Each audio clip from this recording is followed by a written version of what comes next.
Chapter 1.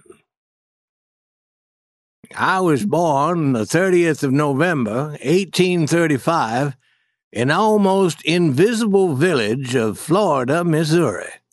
My parents removed to Missouri in the early 30s. I do not remember just when, for I was not born then and cared nothing for such things.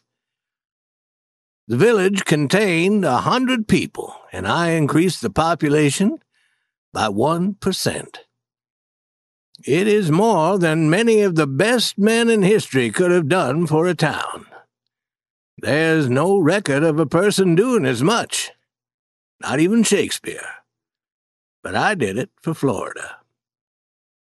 Recently, someone in Missouri has sent me a picture of the house I was born in.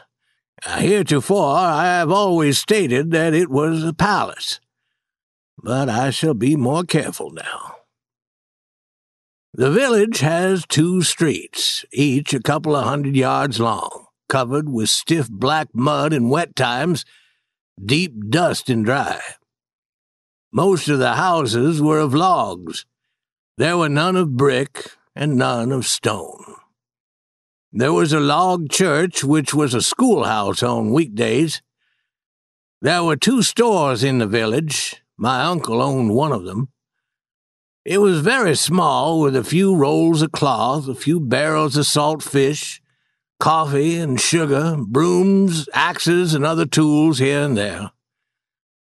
A lot of cheap hats and tin pans strung up from the walls. At the other end of the room there were bags of shot, a cheese or 2, and a barrel or so of whisky.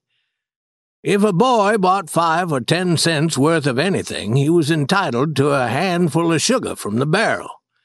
If a woman bought a few yards of cloth, she was entitled to some thread.